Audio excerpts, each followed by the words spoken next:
Corey McIntosh. I am the president of the Vesper Theater Company, which you can see right here. We've been around in Hollywood for about... These theater actors. Yeah. My name is Corey McIntosh. I'm the president of the Vesper Theater Company. Woo! We did this event last year. It's called Laugh Out Loud. This is Laugh Out Loud 2, Still Laughing. It is a comedy fundraiser for our theater company. We've existed for about a year here in Hollywood. Right now we're gearing up for a Shakespeare show in Griffith Park in August. So check it out. Our website, vespertheater.com. And that's about it. Thanks for coming out. And I'm going to leave everything else to the comics and our host, a good friend of mine, Mr. Michael Vinton.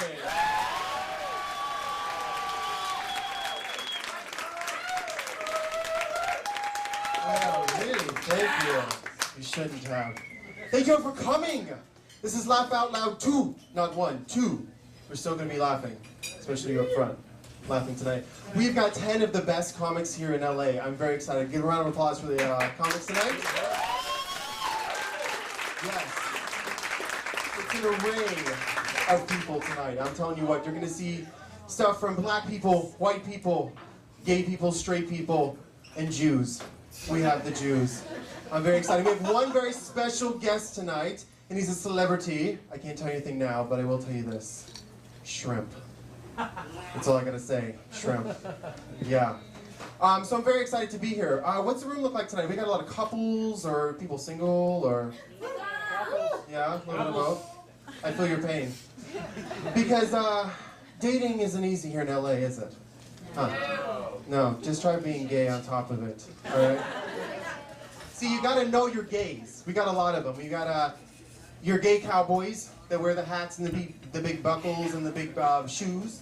Then you got your gay bears, which are the big guys with big burly chests and hair sticking out. And then you got your twinks, which are like your 17, 18-year-olds that are just very feminine, very glossy. And then you have your straight acting gays, who, by the way, every gay guy thinks he's straight acting.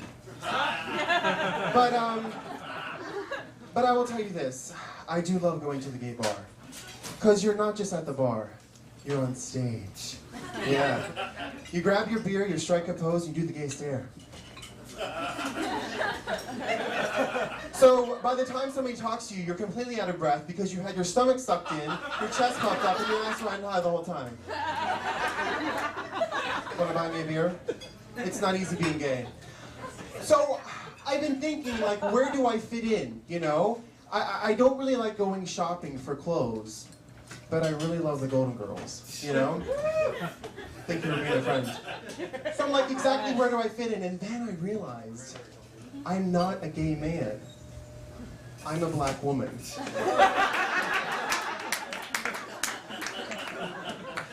I mean, seriously, think about it, like my head gets a little itchy. I get to tapping, you know? I love Mariah. I love Whitney. Miss Jackson, if you're nasty. God bless Michael. And all I can just say is I am so glad that my boyfriend is Italian. It's very close to Africa.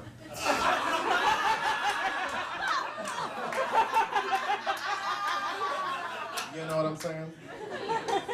So speaking of, I have been with my boyfriend for about 7 months now. Thank you very much. Unheard of in the gay community.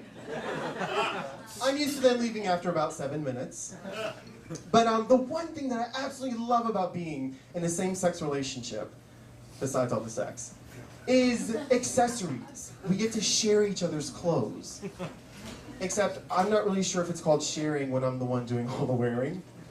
But I mean, that's because he has, like, you know, name brand clothes like To Exist and Armani and Vogue or somebody like that.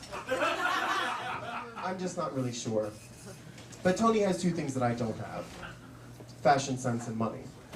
So it kind of works out for both of us. But yeah, I should probably tell you that Tony's a little bit older than I am. A little. That's him. He's 40, which in gay is like what? Sugar daddy? So we have a good time together. His Amex card and I. But yeah, you know, he took me to Santa Barbara for my birthday. And we had a really good time walking around town, and we stopped by this shop of like Asian workers, and he's like, hey babe, you want to go in? And I'm like, why?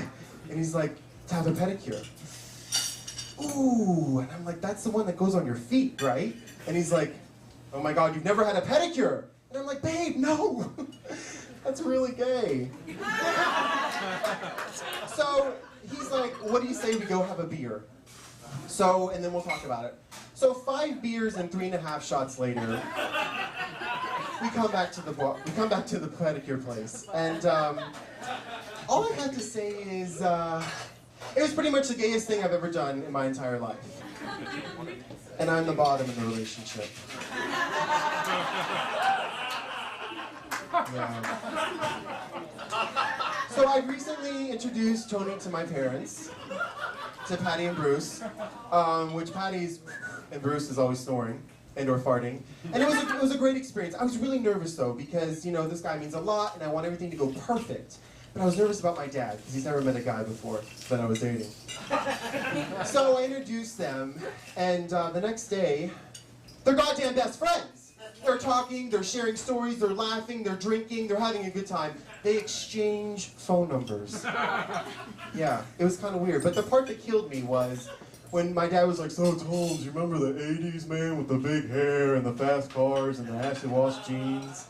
And Tony's like, yeah, Mr. Vin, yeah, I do. You know, I was in the Blood and the Crips. And I was like, yeah, and I was still in the crib. Kind of embarrassing. Are you ready for your first comic this evening, ladies and gentlemen? Put your hands together.